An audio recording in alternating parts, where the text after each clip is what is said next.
우리 지난번까지 엘리야에 대해서 살펴봤고 오늘은 엘리사의 그 생애를 좀 살펴보겠습니다. 엘리사의 그 생애 즉각적으로 우리가 떠오르는 것은 그는 이 부름 받았을 때 즉시 순종하는 사람이었다. 우리 19절에서 21절까지 보면 그가 12겨리소를 앞세우고 두 마리씩 이렇게 하는 건데, 그러니까 24마리가 되겠죠. 12겨리소를 앞세우고 밭을 가는데, 그러니까 아마 그의 종들과 같이 한 11명의 종과 그리고 자기가 12번째 겨리소를 함께 이제 밭을 가는 중인데, 그때 엘리야가 그를 부르니까 가서 이르되 청하건대 나를 내 부모와 입맞추게 하소서. 그리하노니 내가 당신을 따르다. 그렇게 자기가 이제 부름을 받자마자 내가 그러면 부모랑 인사하고 가겠습니다. 그럴 때 엘리야가 그에게 이르되 돌아가라. 그래서 그렇게 해라. 이제 그런 뜻이겠죠. 돌아가라. 그래서 내가 뭐 어떻게 했느냐, 무엇을 하였느냐, 즉 내가 왜 너를 맡겠느냐, 이제 허락을 한 것이죠. 그랬더니 그가 가서 한 겨리소, 자기가 아마 뭘 돈 건지 모르겠는데 그것을 그냥 잡아버렸어. 그리고 소의 그 기구를 불살랐어. 우리 뭐 그런 거 들어봤나요? 뭐 자기가 건너온 다리를 불태웠다. 안 돌아간다 이거죠. 딱 마음을 정하는 거예요.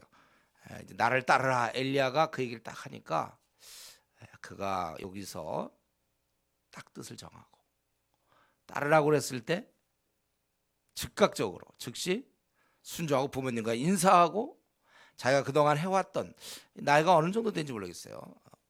40이 됐는지 30이 됐는지 50이 됐는지 모르지만 지금까지 해왔던 걸 딱 정리하고 농기구를 불태우고 밭을 갈아야 되는데 그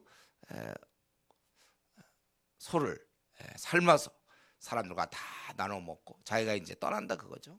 그러고서 따랐다. 근데 사실 엘리야를 따른다는 것은 오늘날 뭐 장관으로 뽑는다든가, 그리고 뭐 총리로 뽑으면, 제가 이전에 보니까 어떤 교수님, 제가 아는 분이었는데 총리로 뽑으니까 교수가 뭐 다 두고 딱 하더라고. 근데 지금 엘리야가 이렇게 부른 것은 사실은 그런 영광스러운 일이긴 하지만 굉장히 그건 고통스러운 일이에요. 이 지금 엘리야는 현재 어떤 상태입니까? 쫓겨다니는 상태고 수배된 상태. 이세벨이 그를 죽이려고 잡으러 가는.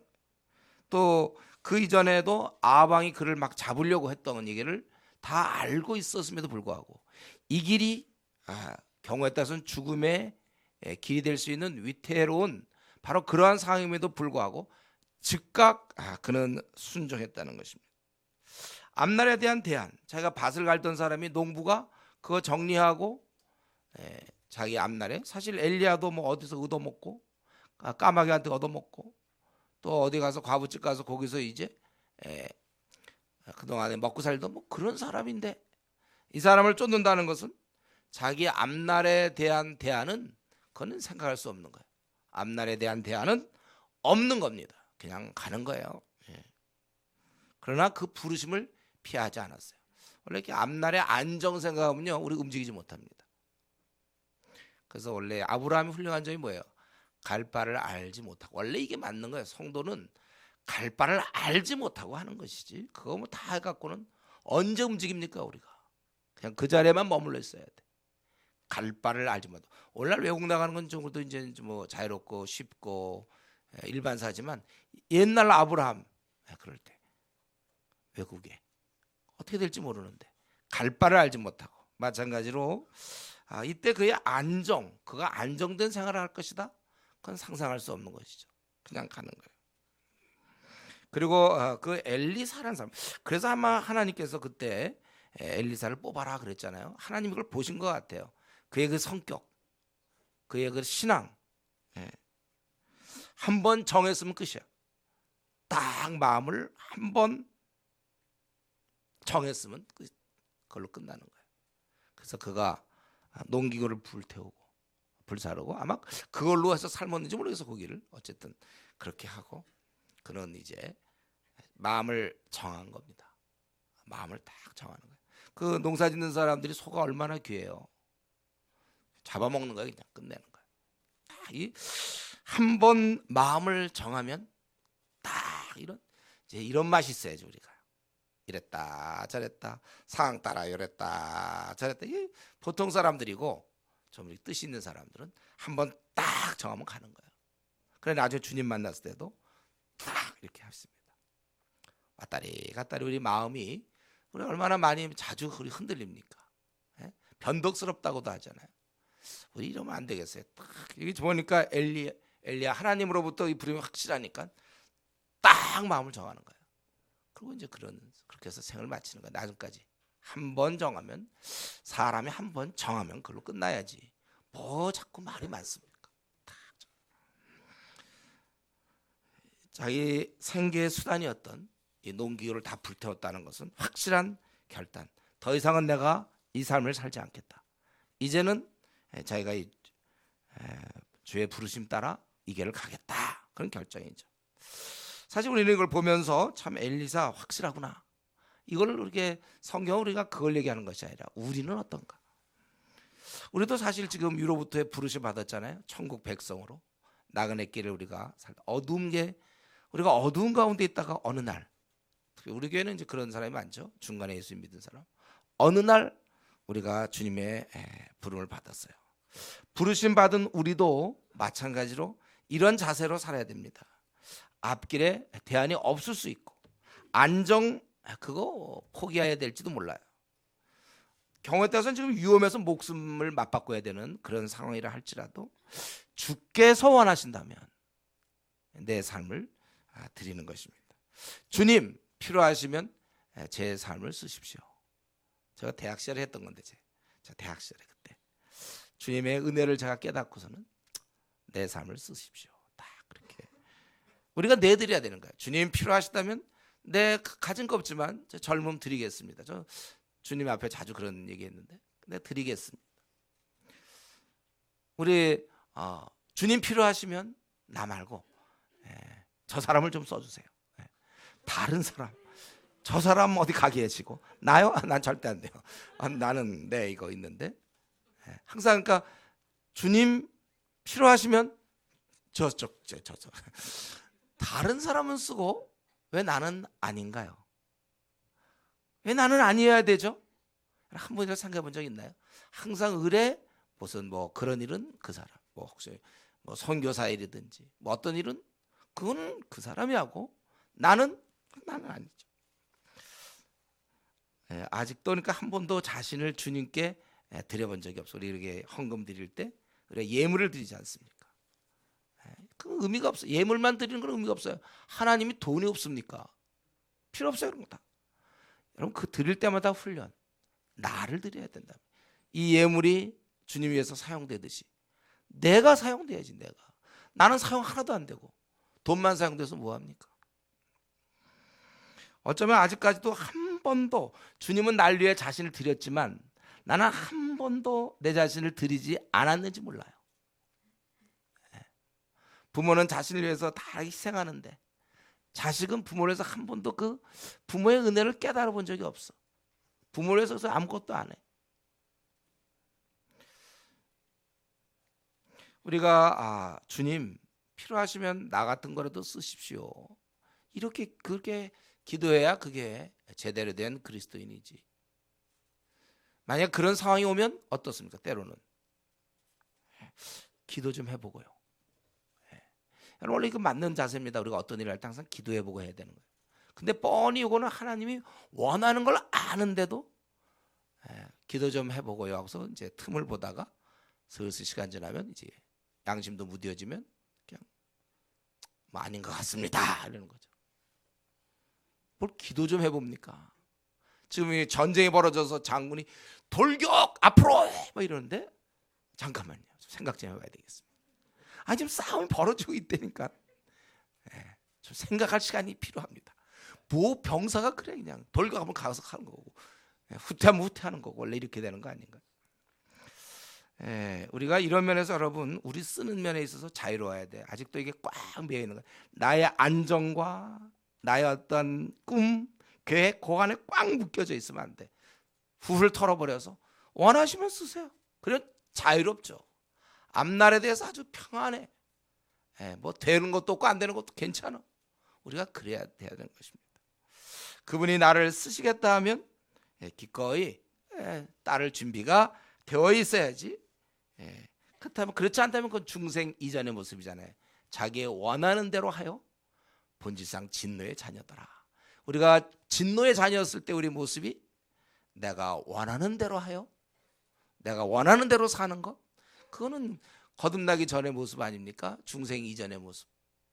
우리는 지금 거듭난 사람들인데,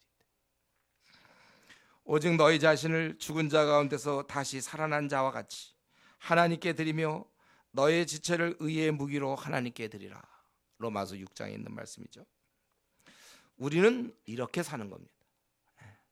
요 부분이 지금 요게 이제 우리의 다메섹이에요. 요게 결정된 사람. 주님이 원한다면 내가 기꺼이 주를 위해 살겠다. 요게 된 사람이 이제 다메섹 이후의 삶이고, 아직까지는 다른 사람을 쓰시고, 나는 아직 아닙니다. 아직 다메섹 이전. 이때는 뭔가 지금 자유롭지가 않아. 그것이 돈이 될 수도 있겠고, 명예가 될 수 있겠고, 사람으로부터 인정이 될 수 있고, 안정이 될 수 있고, 그것이 자기의 우상이 되는 거예요. 하나님이 아니라 그게 더 귀한 거예요. 그러니까 아직 하나님 나를 쓰려면 내가 그걸 버려야 되잖아요. 자기의 평안이란, 자기의 어떤 안정된 삶, 이걸 버려야 되니까 그걸 못 버리는 것이죠. 자기가, 우리 그리스도 예수의 사람들은 그 욕심과 탐욕을 십자가에 못 박았느니라. 근데 그 부분이 안 되는 거예요. 아직도 자기가 아직도 살아있는 겁니다. 이 부분은요, 이 시간 혹은 또 이후에라도 하나님 앞에 본인이 혼자 결정할 문제예요. 내가 어떻게 할 것인가. 여기서 분명히 그 엘리사 이런 모습은 엘리사니까 이렇게 성경을 이런 식으로 보면 안 돼요. 엘리사가 하는 건 우리도 할 수 있어야 되고, 그가 못하면 우리도 못하는 거고, 우리 바울이 하면 우리도 하는 거고, 아니면 우리도 못하는 거고, 디모데 마찬가지. 엘리사는 기꺼이 이런 중차대한 문제에 있어서 기꺼이 순종했습니다. 죽는 길이었어요. 자기 앞날 대안 없어요. 죽는 길, 그걸 하는 것입니다. 근데 이제 여기서 우리 한 가지 이런 질문이 생길 수 있죠. 그러면 주의를 하려고 하면, 주님 따르려고 하면 누구나 다 자기의 직업을 던져버려야 되는가? 직장 다 그만두고 그래야 그 따라야만 되는가? 이런 말씀 보면 지금 전 대학 시절에 제가 고민했던 거죠. 베드로에게 주님 불렀을 때 그가 집과 이런 모든 배와 이런 걸 두고 떠나니라, 따르더라. 그럼 나도 모든 걸 다 버려야 되는가? 답부터 얘기한다면 그건 아니죠. 상황 따라 다른 거예요. 물론 어떤 사람은 직업을 놔두고 쫓는 사람이 있고, 어떤 사람은 직업을 갖고 쫓는 사람이 있다는 거예요. 쫓는다는 면에서는 동일해야 돼요. 직업이 있든지 직업을 갖든지 직업을 안 갖든지 어떻든 간에 우리가 이거에 대해서는 동일해야 됩니다. 성경에는 제자 삼으라 이런 말은 분명히 있어요. 복음을 전하며 제자 삼으란 말은 분명히 있지만, 그래서 직업을 버리라 이런 말은 없습니다. 제자 삼아야 되는 건 맞지만 그것은 직업과 관계없이 우리가 제자를 삼는 것입니다. 가장 좋은 예는 사도행전 18장에 있는 브리스길라와 아굴라. 브리스길라 아굴라는 어땠습니까? 그들은 정말 제자를 삼은 사람이지만 그들은 직업이 있었죠. 천막을 짜는 직업, 바울과 같은 직업이었어요. 또 로마서 16장 23절을 보면 그 에라스도 같은 사람, 그 뭐라고 나와 있습니까? 재무관 에라스도 이렇게 돼 있어요. 그도 자기 직업을 가지고, 그러나 제자를 삼은 건 분명하다는 거예요. 중요한 건 바로 이 점입니다. 직업을 갖든지 아니면 직업을 자기가 두고 하든지 관계없는데, 중요한 것은 제자를 삼느냐 그런 것이죠.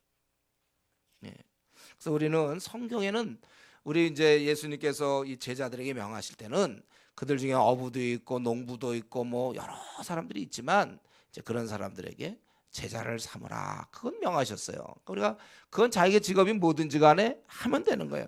단 근데 이런 경우 자기가 직장 생활을 하는데 거기에 너무 시간을 빼앗겨서 도무지 자기가 제자를 삼을 수가 없다. 자기도 나름대로 틈틈이 복음을 전하기도 하고 선한 일을 하지만 너무 시간이 안 나와. 그럴 때 숨이 안 차. 자기가 하긴 해. 그래서 그러나 1년 내내 해봐야 1명 정도 제자를 삼을까 말까 직장에서. 자, 이거는 너무 좀 답답한단 말이에요. 그래서 혹시 개인적으로 자기가 내가 이렇게 뭐 6개월에 한 명 정도 제자 삼고 내가 이러다가 어느 한 세월에 이걸 하겠는가? 복음 전하고 제자 삼는 거 이 6개월에 한 명 정도 하고 있으면 에이 내가 그래서 도대체 안 되겠구나 하고서 개인적 결단으로 자기가 전임으로 나설 수 있는 거예요. 그래서 자기가 전심으로 그냥 주만 쫓겠다. 그렇게 할 수 있단 말이에요. 이것은 어떤 이론이 아닙니다. 이것은 본인의 원함이에요. 이론에 앞서는 본인의 이걸 너무 하고 싶은 거예요. 가수 되고 싶은 사람 보니까 노래 너무 부르고 싶은 거예요. 그래서 그냥 하는 거예요. 자기도 일을 너무 하고 싶어서 뭐 목사도 될 수 있고 선교사도 될 수 있고 복음 전도자도 될 수 있는 것입니다. 그러나 이제 보통의 경우는 우리가 직업을 갖고 있죠. 직장을 다니되 물론 개인 사업하는 사람 개인 사업하되 그러나 우리가 거기 일하면서 열심히 이제 남은 시간을 잘 활용해서 일을 하는 것이죠. 열심히 성경에 있는 것처럼 우리가 언제든지 2013년이라고 해서 뭐 2012년과 달라질 거 하나도 없습니다. 여전히 올해도 또 우리는 제자를 삼을 것입니다. 주님이 우리에게 명하신 거니까 열심히 우리는 제자 삼으면 되는 거예요. 근데 이 직업의 경우 이제 좀 얘기하면 외국에 뭐 제가 이전에 영국 같은 데서 보면 퇴근을 한 5시 정도면 해요. 그래서 거리도 조용하고 하여튼 5시면 퇴근입니다. 정확하게 그렇게 해요. 그러니까 이 5시에 퇴근하고 뭐 미국도 그렇고 많은 나라들이 이 퇴근 시간이 정확하단 말이야. 그러니까 얼마든지 퇴근 후에 마음만 먹으면 제자를 삼을 수 있고 복음을 전할 수 있어요. 주님이 명하신 것을 수행할 수 있어요. 환경적으로. 그러니까 저 같은 경우 제가 군대에 있을 때 카투사로 있을 때 5시면 땡 끝내. 물론 나가는 게 어려워서 그런데 하나님이 그 길을 열어주셨으니까 제가 5시에 끝나서 그때 경부대, 영남의대, 계명의대 방문해서 얼마든지 제자를 삼았고 토요일 주일이 있으니까 그때 사람들과 상담도 하고 마음껏 전할 수 있었어요. 왜냐하면 5시에 끝내줬기 때문에. 그러니까 영국에 있을 때 보면 5시에 끝나고 마음껏 시간 쓸 수 있고 그 다음에 토요일 날 주일 시간이 비어요.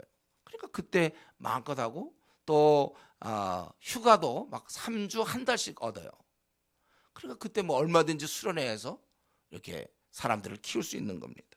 실컷 이때 한 달 정도 3주에서 한 달 쉴 수 있으니까 본인만 마음 먹으면 하루 종일 한 3주 한 달 동안 복음을 전할 수 있고 얼마든지 제자를 삼을 수 있다는 거예요. 제가 태국에 갔을 때도 마찬가지예요. 태국에 갔을 때도 집회를 하는데 거기 오는 사람들이 다 그냥 직업을 갖고 있는 사람들이에요. 그러니까 우리가 농사도 짓고 뭐 목축도 하는 뭐 이런 사람들 제가 했는데 이 사람들 뭐냐면 뭐 벼 같은 거 있잖아요. 나도 되거든 그거 24시간 뭐 안 해도 되고 알아서 잘하고 이제 와서 모임하다가 오늘은 뭐 농약을 쳐야 되니까 좀 먼저 가야 됩니다. 뭐 이런 그래서 하면서 하는 거야, 그러니까. 근데 이제 문제는 뭡니까? 우리 한국이죠. 세계적으로 딱 두 나라 아시죠? 일본하고 우리나라. 야근 있어, 야근. 이거 누가 만든 건지. 야근. 그러니까 시간이 없어. 아니 5시 정도 끝내줘야 어디 뭐 캠퍼스를 가든지 아니 뭐 시장을 가든지 뭐 터미널을 가든지 사람을 전도하고 아니면 또 전도한 사람 모아서 성경을 가르칠 텐데 이건 뭐 8시 끝나는 것도 어떤 때는 일찍 끝난 거라고 우리 형제들. 우리 형제들 9시 반에 모여서 성경 공부하는데 그때도 안 돼. 막 10시까지 오고 막 이래. 야근. 그리고 토요일 날 뭐 좀 하려는데 또 회사도 가야 되고 시간이 안 나와, 시간이. 그렇기 때문에 우리나라의 경우는 하나님 앞에서 본인들이 지혜롭게 이 문제를 처리해야 됩니다. 내가 제자 삼는 일을 하지 않는 채 내가 직장만 다닌다. 그거는 결국 먹고 사는 거 아니에요? 우리가 이 땅에 먹고 살기 위해서 태어난 거야? 아니면 안정을 위해서 태어났나요? 안정을 하나님이 지켜주신다고 그랬잖아요. 내 뭐 미래 노후 문제? 그럼 먹고 입을 거 걱정하지 말라고 그랬어요, 우리 하나님께서. 지금 참 이러한 시점에서는 각자 하나님과의 결단해야 돼. 내가 어떻게 해야 제자를 삼을 수 있는가? 어떤 직업을 가져야? 그래서 경우에 따라서는 직장도 부서를 옮겨야 될지 아니면 직장 다니다 자기가 오너가 돼서 사업을 해야 될지 그건 잘 모르겠어요. 그건 본인이 결단. 어쨌든 현재 2012년을 돌아봤을 때 또 2013년을 내다볼 때 제자 삼을 수 있느냐 없느냐. 제자를 삼지 못한다면 그럼 우리가 왜 이 땅을 사는 거예요? 그럼 여기서 생을 마치는 것과 앞으로 10년 20년 더 사는 거와는 무슨 차이가 있는 겁니까? 그러니까 가족에 대한 뭐 부양의 의무 말고 무슨 더 차이가 있나요?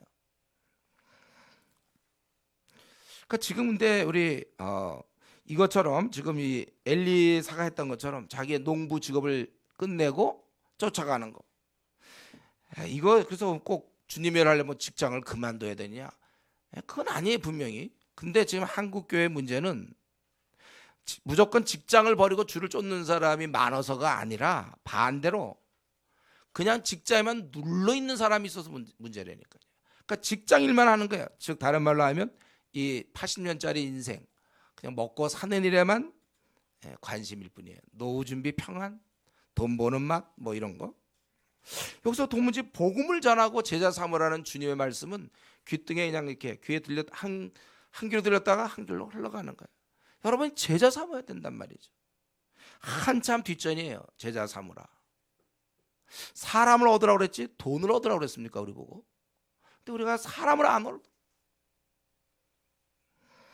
이건 아예 여기 엘리사를 보면서 이렇게 모든 걸 두고 나도 모든 걸 두고 떠나야 되나 말아야 되나 이런 고민이 아니고 애당초 주를 쫓고자 하는 마음이 없다는 거예요.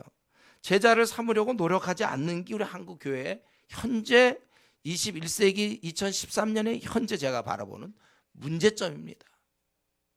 그렇다면 여러분 제자를 삼지 않는다면 잠자는 신자와 무슨 다른 점이 뭔지 모르겠어요. 뭐가 다르죠? 우리 직장 생활에서 우리가 틈틈이 복음 전하고 제자 삼는 거 이것은 성경적이에요. 근데 이제 이 가만히 있는 거 문제고, 그러니까 뭐 이렇게 직장을 그만하고 떠나겠다 이런 좀 약간의 무조건 막 그런 거는 좀 광적이죠. 그건 조심해야 되지만 아예 자기는 제자도 하나도 못 삼으면서 그냥 직장만 고수하겠다. 그럼 또 다른 우상숭배예요. 탐심, 자기 어떤 욕심은 우상숭배라고 그랬어요. 하나님 나라를 먼저 그의 나라를 구하지 않는 것이 우상숭배 아닙니까? 근데 여기에 문제는 뭡니까? 여기에 지금 우리 한국 교회에 퍼진 말 중에 이런 말이 있어요. 직장일 열심히 하는 것이 곧 주일이다. 그것이 바로 전도다. 이런 말까지 퍼져 있다는 거예요. 그래서 그렇지 않아도 가뜩이나 제자 삼는 일에 무관심하고 무뎌져 있어 걱정인데 바로 이런 말들 때문에 우리가 직장일 열심히 하는 것이 곧 주일이며 그것이 곧 전도다. 그래서 결국 성도들을 계속 잠재우고 있다는 거예요. 이런 말 때문에. 우리는 이런 말에 속으면 안 돼요. 우리가 직장일 열심히 하는 거 이건 그리스도로서 당연한 거예요. 이거는요. 우리가 여러분 성실해야죠. 그리스도인이. 이건 그 언어와 계약을 맺은 거니까 괜히 직장에서 막 혼자 시간 난다고 막 안 본다고 혼자 성경 읽고 그러면 안 되는 거예요. 직장일을 해야죠. 제가 밥 먹는 시간, 점심시간에 성경 보는 건 좋아. 그러나 공무 시간에 막 딴청하고 그러면 안 되는 거예요. 우리가 그리스도인이라면 그건 당연한 태도에 우리가 직장일 열심히 해야 돼요. 여러분들 성경에 눈가리만 하지 말라고 그랬잖아요. 보든 보지 않든 간에 우리는 정말 충성스럽게 해야 되는 건 마땅한 자세인데 그게 곧 제자 삼는 거며 그게 곧 전도는 될 수 없다는 것입니다. 전도라는 것은 입을 열어서 복음을 전하는 거예요. 그래서 그때 성령님이 역사하게 돼 말씀을 통해. 그래서 그때 거듭나는 거 아닙니까? 성경을 해서 믿음은 들음에서 난다 이렇게 분명히 되어 있는 것입니다. 이제 이러한 엘리사 이런 모습을 볼 때 내가 뭐 직장을 막 던지고 나는 막 뛰어든다 이건 아니지만 한번 우리 자신은 좀 어떤가? 여러분 우리가 직장에서 복음을 전하고 있습니까, 여러분? 내가 지금 많은 시간을 어쨌든 뭐 직장이든 아니든 관계없어요. 나는 현재 내 삶 속에서 복음을 전하며 제자 삼는 일, 주님이 명하신 일을 내가 감당해 가면서 하루하루를 보내고 있는가? 그래서 그런 시간이 좀 직장에서 충분하지 회사원들 충분하지 않기 때문에 내가 토요일만큼이라도 한 4시간 정도 우리 교회에서 하는 것처럼 시간을 내서 내가 복음을 전하는가? 아니면 정말 이렇게 그냥 직장만 다니는가? 그러니까 이런 부름이 있지만 아랑곳하지 않고 계속해서 12개월이서 계속해서 농기구 가지고 계속해서 엘리야가 부를 때 계속해서 농사 짓고 있는가. 그러니까 주님은 분명 우리에게, 저와 여러분에게 제자 삼으라는 명을 내리셨어요. 그렇기 때문에 자기가 열심히 지금 제자 삼고 있는데 혹 이게 중요하죠. 혹 그게 충분하지 않아서, 그게 좀 만족스럽지 않아. 그 정도 하는 건 나는 내가 주님 만날 때까지 너무 그게 만족스럽지 않아서 혹시 지금 내가 정말 어떻게 하면 이런 일을 많이 할까 해서 직장을 혹시 그만두고 자기가 뭐 오너가 돼서 시간을 좀 써보겠다. 혹시 그렇게 여러분들이 결심하는지 그건 내가 잘 모르겠어요. 우리가 한번 각자를 지금 2013년 현 시점에서 나는 이 엘리사가 이 소의 기구를 불살라 고기를 삶아 백성에게 주워 먹게 하고 엘리야를 따랐다. 이 구절이 지금 내 현재 삶에서 어떻게 이루어지고 있는가. 우리는 이 말씀을 보면서 내가 정말 주님이 명하신 제자 삼는 일과 내 삶은 어떠한가. 분명히 우리가 한번 이것은 짚고 넘어가야 될 아주 중요한 문제인 것입니다. 그리고 그는 이제 이렇게 해서 그가 엘리야를 따르게 되는데 열왕기하 2장에 보면 또 우리가 엘리사의 모습에서 우리가 좀 배워야 될 것이 있다면 엘리사라는 인물은 시대를 알고 있었던 인물이에요. 시대를. 자기가 사명을 감당하기 위한 힘을 그는 구하는 자였습니다. 거기 보면 우리 2장입니다. 열왕기하 2장.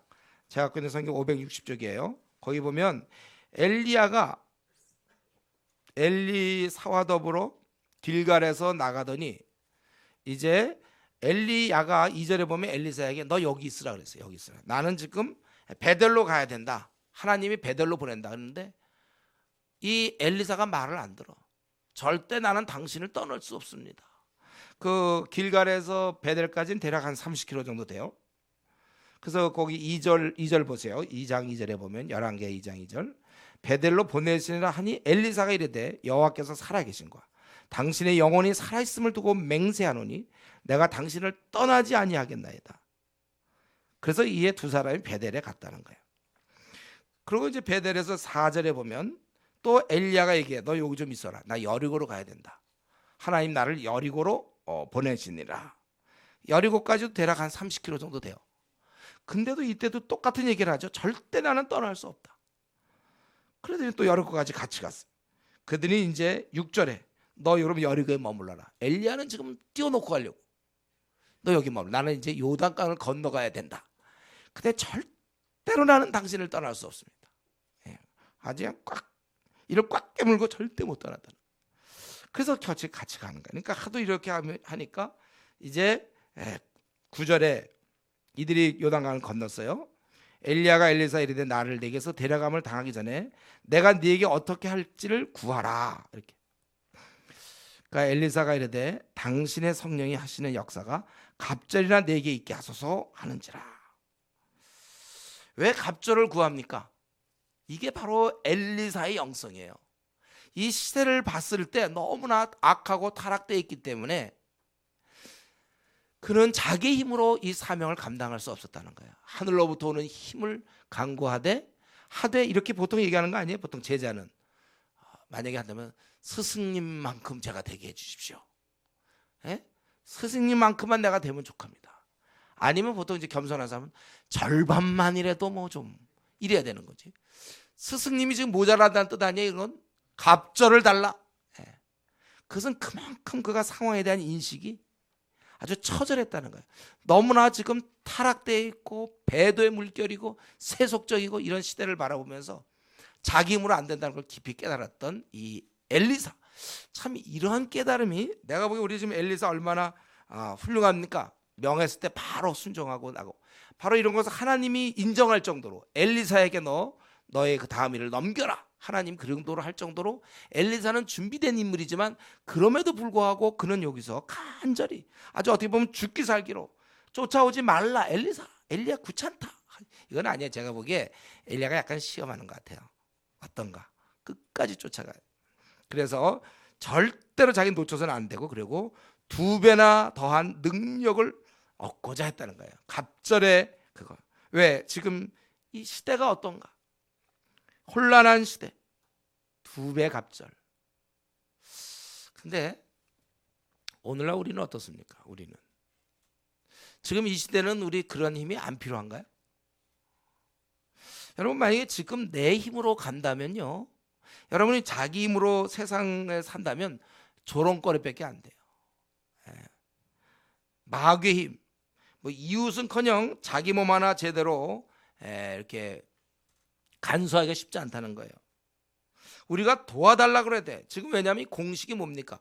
내가 마귀와 싸우면, 어둠의 권세와 싸우면 나는 절대로 이기지 못해요. 우리가 마귀와 싸우는, 세상의 어두움과 싸우는 공식은, 보통 신앙생활 한다는 말은 무슨 말이냐면 그분의 힘입어서 그분의 도움으로 세상을 향해 이기는 거예요.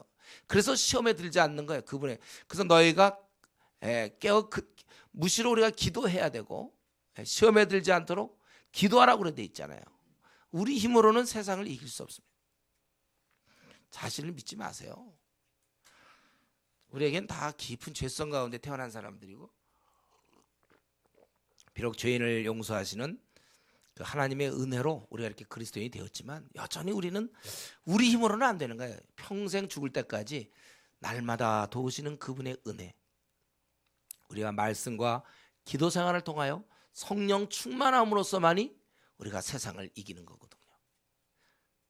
내 힘으로 싸우면 우리는 세상에 질 수밖에 없고, 그 결과가 뭐라고요? 그게 바로 미지근한 거예요. 그 결과물이에요. 미지근하다는 것은. 제가 이전에 그 아프리카 갔을 때 그 마사이족이라고 아세요? 거기 있는 사람들 보니까 거기 청년들은 그들의 목표가 뭐냐면, 생애 목표가 사자 죽이는 거예요. 자기들이 사자를 한번 죽여야만 아주 이제 남자로서 그게 입증되는 거예요. 마사이족은 용감하다 이거죠. 그래서 그들이 막 이제 이상한 도구들을 가지고 혼자 가는 것 같지, 여러 명이 같이 가는 것 같기도 한데 어쨌든 들고서 가서 그걸 어떻게 잡아야 된다는 거예요. 사자 잡는 거. 여러분, 우리가 그 사자를 잡으려면, 사자랑 싸울 때 우리가 맨손으로 싸울 수 없어요. 맨손으로 우리가 사자랑 싸우면 지죠. 우리는 칼 같은 게 있어야 돼. 아니 좀 길게 좀 창 같은, 그래도 힘이 좀 있어야 되는데 창이나 칼 뭐 이런 게 있어야 되겠죠. 화살 있어도 좋을 것 같고, 아니면 총이 있으면 좋겠죠. 빵 쏘면 되니까. 사자랑 싸울 때 맨손으로 싸우겠다, 이건 용감한 것이 아니라 그건 참으로 무지한 것이고 무모한 것이라고 볼 수 있어요. 우리가 이 험한 세상 살아가면서 성경에 분명히 이것이 세상의 임금, 악한 영들이, 세상의 권세 잡은 자, 마귀가 이것을 다스린다고 그러는데, 우리가 이 마귀의 영토를 지나가면서 기도도 안 하고 말씀도 안 본다. 말씀과 기도 생활 없이 우리가 여기를 지나간다? 그거는 아주 무모한 것이고, 그러면 그 결과는 뻔하다니까요. 미지근. 그래서 미지근한 거예요. 결국 미지근이라는 것은 이제 실패자의 삶이죠. 실패자의 삶. 그건 실패한 거예요. 성공한 자는 마귀를 이겨야죠. 시대에 물들지 않냐고, 유혹에 빠지지 않냐고, 거룩을 유지하면서 하나님이 나에게 맡긴 사명을 완수하는 거, 이거잖아요. 우리가 이 엘리사에게서 배울 이 깨어있는 영성, 그렇게 하나님이 인정했고 엘리야가 이렇게 허락했고, 그럼에도 불구하고 갑절의 능력을 달라. 저는 우리에게 이런 마음 필요한 것 같아요. 여러분들, 우리에게 지금 좀 긴박성을 좀 느꼈으면 좋겠어요. 긴장. 이 시대가 얼마나 요즘 뭐 동성연애도 뭐 허락되고 온갖 음란하고, 인터넷은 완전히 음란물 아닙니까? 인터넷, 다음이나 뭐 네이버나 다 음란해. 어떻게 이렇게 된지 몰라요. 그게 어떻게 아직도 이렇게 버티고 있는지 모르겠어요. 음란하고 드라마도 그렇고 불륜이고 막 바람 피우고. 지금 이 시대가 그리고 정말 속이고 뇌물 먹고, 기회만 되면 다 뇌물, 이런 좀 타락한 시대. 또 교인들이 세속화되고, 뭐 집사들도 술 먹고 뭐 다 비슷해. 깨어있지 않아요. 제자 삼는 사람은, 진짜 주님이 명하신 거 지키는 사람은 아주 소수가 있을까요? 교회 내에도. 지금 이런 상황에서 우리가 주님을 따른다고 그럴 때 자칫 잘못하다가 우리도 그냥 넘어질 수 있단 말이죠. 다른 말로 하면 미지근한 신앙을, 그 좋은 그 보석 같은 신앙을 놓친 채 미지근한 뭐 이게 무슨 녹슨 무슨 철 같은 거, 구리 같은 거 그런 신앙 갖고 있어도 되냐 그죠? 그래 다이아몬드처럼 정말 금강석처럼 아주 보배로운 금보다 더한 그런 보배로운 신앙을 유지해야 되는데 놓쳐버린다는 것입니다. 이런 면에서 우리는 이렇게 좀 열정적으로 이 지금 엘리사가 어떻게 하든지 그 능력을 위해서 열정적으로 매달린 것처럼 우리도 그렇게 매달려야 된다는 거예요. 그리고 세 번째로 우리 그렇게 갑절에 그러한 은사를 가졌던 그 엘리사는 그 다음부터 이제 많은 기적을 행하죠. 요단강을 그도 2장 14절에 보면 요단강을 자기가 겉옷을 쳐서 길을 내서 그냥 강을 건너간다. 인간으로 있을 수 없는 일이죠. 강을 갖다 길을 내서 걸어간다든가, 또 2장 22절에 보면 물을 바꾼다든가, 또 자기를 대적하는 자들을 멸망시킨다든가, 또 이 이스라엘 전 군대가 유대 그들이 다 물이 없어 죽으려고 할 때 그 3장 20절 보면 물을 파서 물을 공급한다든가, 또 과부에게 먹고 살 길 없는 과부에게 기름을 한없이 공급해 준다든가, 그릇대로 다 채워줘서 4장 6절에 보면 그렇게 되고, 또 4장 17절에 보면 또 뭐 수냄 여인의 아이를 아기가 없는 그 집에 아기를 주고, 근데 그 아기가 죽게 되니까 또 4장 30절에 보면 그 죽었던 아이를 살리기도 하고, 이런 일들이 막 벌어져요. 기적과 막 그리고 막 그 음식이 공급되고 그런 중에 지금 5장 끝으로 5장 14절 보면 이제 5장 보면 이제 나아만의 나병, 옛날에 문둥병이라고 그랬죠. 이 나병을 고쳐주는 사건이 나오는 거예요. 그래서 제가 그 많은 것 중에 이게 가장 지금 길게 또 좀 자세하게 나와 있기 때문에 이걸 끝으로 우리 나아만의 그 병 고치는 모습을 좀 보겠는데, 나아만이라는 사람은 그 당시 5장 1절에 보니까 이 아람의 군대 장관이라고 했어요. 이 아람 왕은 역사적으로 보면 베나닷 2세 정도 되는데, 그 당시 아람은 크고 강한 나라였습니다. 아주 강대국이었어요. 거기에 군대 장관이야, 장관, 군대 전체를 통솔하는 그런 주인 앞에서 크고 존귀한 자니 이런 여호와께서 전에 그에게 아람을 구원하게 하셨습니다. 큰 용사인데 그만 어쩌다가 나병에 걸린 거야, 나병에. 근데 아마 전염은 안 되는 것 같아요. 그러니까 격리 안 된 채 왕과 함께 거하고 부대를 이끌긴 하지만 본인은 그 큰 핸디캡이죠. 나병이 있단 말이야. 자기가 군대 장관인데 살이 문드러진다든가, 자기가 그런 핸디캡을 갖고 있어요. 그런데 이제 그때 3절에 보면 사로잡힌 자 중에 어린 소녀가 이스라엘 땅에서 잡혀온 자인데, 만약에 우리나라에 와 있다면 사마리아에 계신 선지자 앞에 계셨으면 좋겠다. 그가 그 나병을 고칠 겁니다. 이 얘기를 들으면서 물에 빠진 사람이 지푸라기를 잡는 심정으로 이 얘기를 듣고 그가 마음을 결정하는 거죠. 내가 가야 되겠다. 그래서 왕한테 재가를 얻고, 그러니까 왕이 이 얘기를 듣고 그러냐 그러고서 가라 그렇게 하면서 글을 보내겠다. 그래서 이스라엘 왕한테 글을 전했는데, 우리 저 나아만을 보내니까 고쳐주소서 이랬어요. 그러니까 정작 큰일 난 사람 누구냐면 왕이죠, 왕. 아니 나병을 나보고 고치라고. 지금 왕이 밑도 끝도 없이 갑자기 저 큰 강대국에서 군대 장관 보낼 테니까 나병 걸렸거든, 그거 좀 고쳐줘 이래. 그러니까 이 이스라엘 왕이 그걸 보면서 옷을 찢어. 그래서 이거는 기회를 타서 자기가 무슨 수로 나병을 고칩니까? 못 고치면 이제 쳐들어온다 이러면 자기들은 힘이 없는 나라니까. 그래서 그가 저 왕이 틈을 타서 나와 더불어 시비하려는 줄 알라 하니라. 7절 맞이해 보면 자기가 어떻게 나병 환자를 고치냔 말이에요. 이건 싸우자고 그러는 거다. 이런 얘기를 듣고 엘리사가 그렇다면 그 나아만 그 장군을 내게로 보내오라. 내가 보내라. 이스라엘의 선지자 있는 줄 얘기해야 되겠다. 다 그렇게 된 거죠. 그래서 9절에 나아만이 말들과 병거들을 거느리고, 이건 굉장히 많은 병거를 데리고 온 거예요. 나중에 보면 15절에 보면 군대와 함께라고 그랬잖아요. 그러니까 많은 사람을 끌고, 아마 그만큼 지가 높으니까 외국에 가면서도 그런 식으로 많은 군사, 말들, 병거, 종들, 군대라 표현할 정도로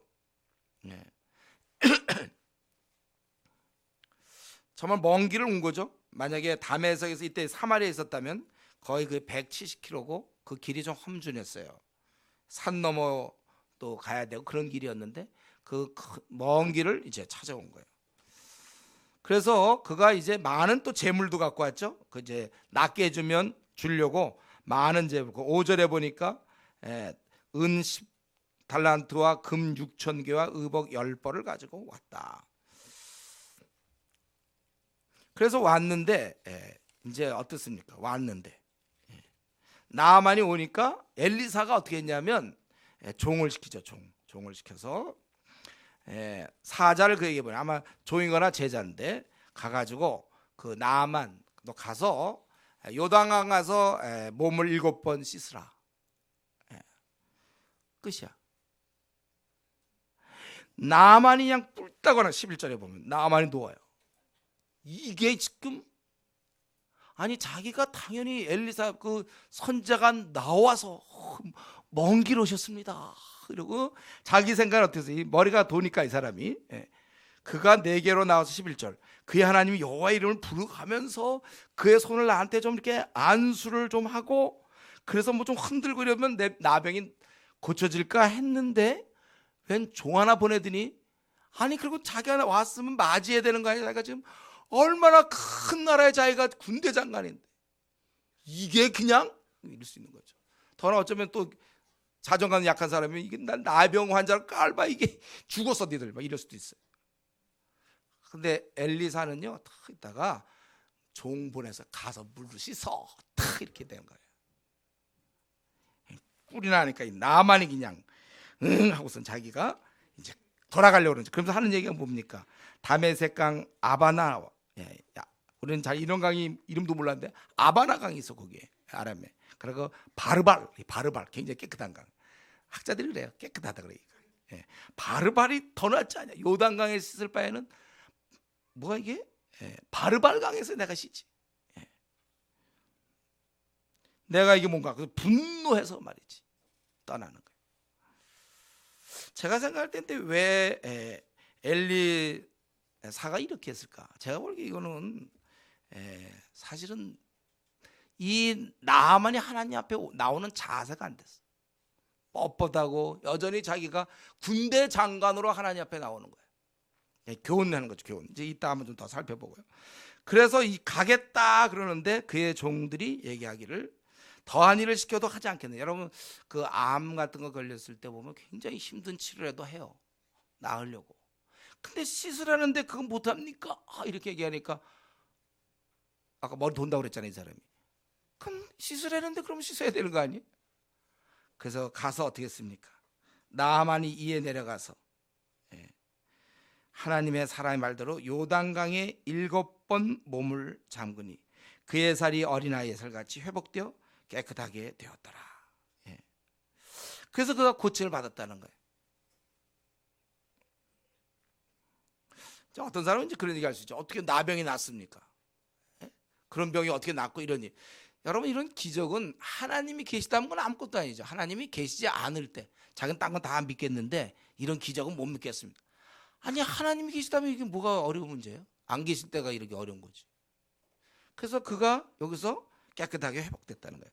지금 이 병을 고치는가 못 고친가는 그것은 나아만이 겸손하게 순종하는가 안 하는가에 달려 있는 것입니다. 여러분 우리가 알아야 될 게 있어요. 우리가 어떤 문제를 가지고 하나님 앞에 나아갈 때는 자신의 그러한 직위라든가 자신의 어떤 높아진 마음들 이거 다 내려놓고 나가야지 뻣뻣한 모습 그대로 굽히지 않고 하나님께 나아가는 것은 그건 하나님께 맞지 않는 방식입니다. 자기는 그대로 있으면서 은혜를 베풀어 달라. 이건 이런 법은 없어요. 자신이 낮아지면서 은혜를 달라고 그래야 되는 거예요. 정말 당신의 도움이 없으면 나는 살 수가 없습니다. 당신의 도움이 아니면 나를 회복시킬 수 없습니다. 나 같은 것을 주여 고쳐주십시오. 겸비한 마음으로 나가야지 뭐 안 고쳐주면 말고. 자신이 아무것도 아니고 전적 하나님의 처분만을 그저 바란다. 이러한 자세로 나가야 되는 것입니다. 굽힐 준비가 돼 있어야 돼요. 그리고 그것이 하나님이 어떤 일을 결정할 때 내 생각과 달라도 순종하는 거예요. 따지는 게 아닙니다. 자기 방식대로 그가 손을 들어서 자기의 나병 있는 그 부분을 안수하지 않으면 그건 안 된다고 생각하고 있어요, 이 사람. 그리고 요단강, 왜 요단강이냐? 바르발강이 더 좋은데. 자기가 그렇게, 여러분, 하나님은 하나님대로 일하는 방식이 있습니다. 꼭 자기 방식을 우리가 왜 고집하죠? 그리고 자기 방식대로 안 되면 하나님은 사랑이 없다고 그래요. 나에서 관심이 없다고 그래요. 하나님은 나에게 관심도 없나 보다. 나를 사랑하지 않는다. 왜? 내 방식대로 안 해주니까. 하나님의 깊은 경륜을 여러분들이 우습게 보면 안 돼요. 섭리를 여러분 믿어야 되는 것입니다. 자기의 생각대로 하나님이 이끌어줘야 하나님이 잘 이끄시는 거고, 내 생각과 다르면 그건 하나님께서 나에 대한 사랑이 없는 것이고 잘못 이끄는 것이다. 하나님이 고쳐야 되겠습니까? 자기가 고쳐야 되겠습니까? 자기의 그런 좁은 생각으로 자기 방식으로 신앙생활 하려고 그러고, 그렇게 되면 하고 아니면 말고. 그래서 여기 자기 와서 손을 얹고 여호와 이름을 부르고 뭐 이렇게 하지 않으니까 나 가겠다 이거잖아요. 우리 신앙생활이라는 것은 내가 이러 해야 된다. 하나님은 이렇게 해줘야 된다. 그래서 그게 안 되면 응답하지 않는 하나님, 나에 대해서 무관심한 하나님, 나를 사랑하지 않는 하나님, 이런 식으로 해서는 안 돼. 자기 방식 너무 주장하지 마시고, 또 자기를 하나님과 대등한 관계에서 자기식으로 하나님께 은혜를 구하려고 해서는 안 돼. 이 사람은 이미 거기에 익숙해져 있는 거야. 큰 나라의 군대장으로 오래 있었으니까 자기가 그 나라를 구원했거든. 거기에 이미 익숙해져 이런 대접을 받는 일에 익숙한 것입니다. 우리는 하나님 앞에서, 사람들하고 모르겠지만 하나님 앞에서는 자기 방식을 버려야 합니다. 하나님과 대등하게, 우리가 자신을 대등하게 바라봐서는 안 돼요. 낮아져야 되는 거예요. 하나님이 그렇게 하라면 하는 거지, 자기 방식으로 그렇게 하면 안 되는 거예요. 제가 며칠 전에 병원을 갔는데 엑스레이를 찍는다. 그래서 거기 있는 사람이 뭐 이렇게 하셔, 뭐 이렇게 돌아놓고 고개를 이렇게 하셔, 뭐 이렇게 하셔, 또 일로 돌아하셔. 그냥 제가 순종하는 거예요. 그 사람이 이렇게 하는데 왜 그래야 됩니까? 난 이러고 찍고 싶습니다. 나는 좀 뭐 이렇게 멋있게 우아하게 찍고, 뭐 이렇게 찍고 뭐 고개를 뭐 이렇게 하고 찍고 그랬는데 제가 아주 뭐 우아하게 하면 안 되는 거예요. 그냥 여러분이 병원에 가서도 그 하다못해 그런 사람의 말을 듣는데, 우리보다 지혜가 1,000억만 배나 더 높으신 그분이 이렇게 하시겠다는 거에 대해서 왜 자기가 일 가지고 왜 이렇게 우깁니까? 자기 방식 아니면 토라지고 하나님 사랑 없다고 하고. 우리는 여기서 사실 오늘 우리가 지금 엘리사 얘기를 하는데 여기 이 나만의 이런 모습에서 우리가 배워야 되는 거예요. 우리 언제나 하나님이 하신 일은 가장 자비하시고 그런 궁의를 베푸는 자이심이라 야고보 선생이 얘기했던 건 늘 기억해야 돼. 가장 좋은 길에, 왜냐하면 선한 목자라고 공언하셨거든. 본인이 분명히 선한 목자시란 말이에요. 그렇기 때문에 나에게 당하는 일 비관하거나 불평할 것이 아니라, 투덜댈 것이 아니라 감사한 마음으로 현재 이 길이 열렸습니까? 그 길 가세요. 또 이 길이 열렸습니까? 그 길을 가세요. 따라가는 거예요. 나는 요 길을 고수하지 마세요. 이 길이 열리면 이 길을 따라가고, 저 길이 열리면 하나님이 주신 길 따라가면 되는 것입니다. 언제나 하나님이 하시는 일은 가장 좋은 길이에요. 가장 지혜로운 길이고 나를 가장 사랑하시기 때문에 그렇게 하시는 것입니다. 그렇기 때문에 우리가 순종하며 그 길을 가야 되는 거예요. 결국 그는 자신의 위험이며 자존심, 자기 방식 다 내려놓고 요단강에 들어갔어요. 요단강에 들어갔어요. 그가 들어간 그 강이 무슨 바르발 강이 아닙니다. 아바나 강이 아니에요. 요단강에 들어갔어요. 그리고 7번씩이나 한번 풍덩하고 들어갔다가 다시 나와야 돼. 그리고 또 들어가야 돼요. 또 나와야 되고 또 들어가야 돼. 군대 장관인데 또 들어가야 되는 거야. 또 나오고 계속 그렇게 해야 된단 말이에요. 그리고 나서 7번째 드디어 그는 그동안 그렇게 평생의 소원이었는데 그의 나병을 치료받은 것입니다. 깨끗이 고침을 받게 되었어요. 서러움이었는데 그동안 참 서러웠댔는데 이제 그는 당당한 그런 정상인으로서 받아들여진 것입니다. 과연 그가 자신의 마음을 버리니까 은혜가 채워진 것입니다. 교만한 마음 내버리고 나니까 하늘로부터 은혜가 그에게 채워지게 된 것입니다. 여러분, 우리가 하나님의 궁유를 얻으려면 높아진 마음부터 버리십시오. 여러분, 이 버림과 얻음, 이 공식을 가지셔야 돼요. 우리가 하나님 앞에 비웠을 때 채워지는 것이고 버렸을 때 얻는 거예요. 아직도 이렇게 뻣뻣하고 왜 아직도 자기의 그런 위치와 자존심과 이게 뭐가 필요합니까? 하나님 앞에서 있는 모습 그대로 주여 나를 불쌍히 여기소서 할 때 하나님이 응답해 주는 거예요.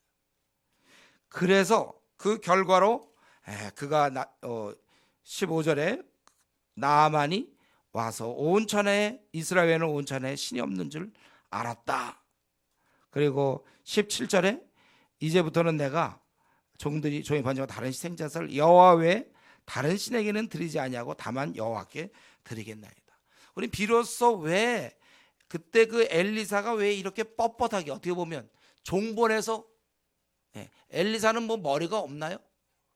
그 큰 나라의 군대 장관은 보통 마중하러 나가고 아주 겸손한 자세로 군대 장관님 오셨습니까? 이러고 뭘 좀 원하십니까? 그러면 이래야 되는데 왜 그가 뻣뻣한 자세로 오히려 나만보다 더 뻣뻣해. 가 보면 종을 보내서 야 요단강물에 7번 들어갔다 나오라고 그래. 왜 그가 그렇게 했는가? 우리는 여기서 그 엘리사의 성격을 알 수 있어요. 엘리사는 그가 뭐 바보가 돼서 그런 게 아니라 사실은 더 큰 목적이 있었어요. 바로 그를 정말 그의 나병만 치료하려고 한 게 아니에요. 엘리사는 그 어두움 가운데 이방 신들 가운데 쩔어 있는 그에게 비로소 여호와 하나님의 신앙을 갖게 하려고 그의 영혼을 회복시키려는 마음이 있었던 것입니다. 만약 이때 그냥 도도하고 높아진 그에게 그냥 가서 어떻게 안수해서 나면 아마 그걸 감사하겠죠. 그러나 그는 하나님 앞에서 꿇어 엎드려야 된다는 것. 그의 심령의 은혜는 받지 못해요. 왜냐하면 그 안에 여전히 높아진 마음이 있으니까. 그러니까 지금 비록 그가 이렇게 해서 화 안 날 사람이 어디 있겠습니까? 그거 다 알았을 거예요. 그러나 사실은 그가 이렇게 단호한 태도를 취한 것은 엘리사가 교만해서도 아니요.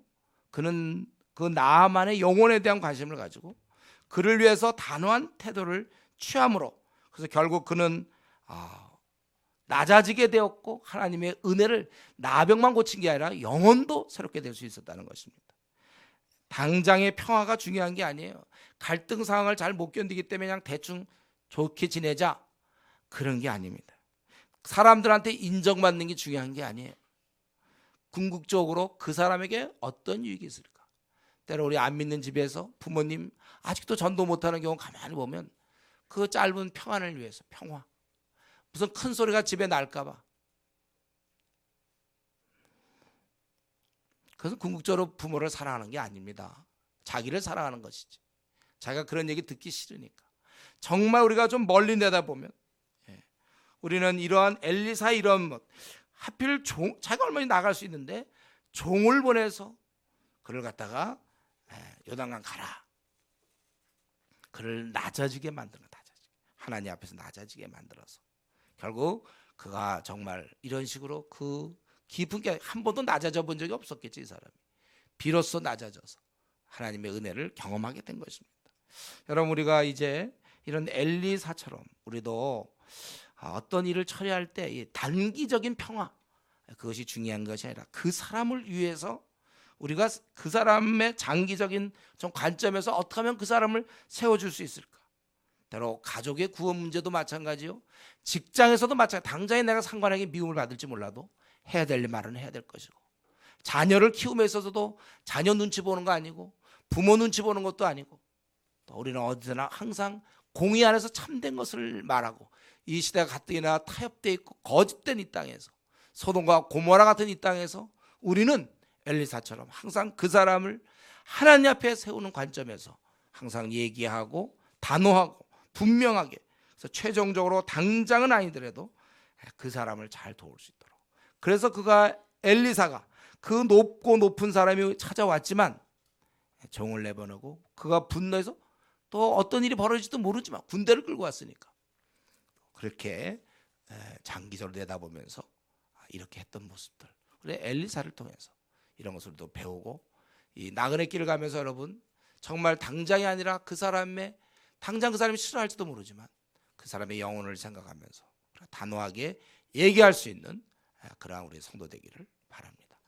우리 이 시간에 같이 한번 기도하겠습니다. 혹시 내가 나만처럼 아직도 나는 높은 마음, 정말 내가 하나님 앞에서 정말 내가 무릎 꿇어본 적이 있는가? 내가 정말 나를 도와주시옵소서. 내가 정말 낮아져서 하나님의 돕는 은혜를 나는 구했는가? 하나님 돕지 않으면 뭐 말지 뭐, 나는 괜찮다. 혹시 내가 그런 거 아닌지. 또 우리 엘리사가 그 하나님의 뜻을 알았을 때 즉각적으로 순종했는데 나는 기도해 보겠다든가 뭐 다른 말로 대충 넘어가는 거 혹시 아닌지. 또 우리가 이러한 시대에 얼마나 지금 타락되어 있고 잘못되어 있는데 내가 여기서 영성이 필요할까? 갑절의 은혜를 구해야 될 텐데, 그래서 내 문제는 해결하려고 내가 그러고 있지 않네. 나는 정말 하나님 앞에 갑절의 은혜를 내가 정말 간구하고 있는가? 내 힘으로 살면서 그저 미지근한 신앙 지금 유지하며 나에게 주어진 시간과 재능 하루하루 썩히고 있지 않은지 우리 자신 한번 이 시간 돌아보면서 우리 하나님 앞에서, 높고 높으신 하나님 앞에서 같이 통성으로 기도하겠습니다.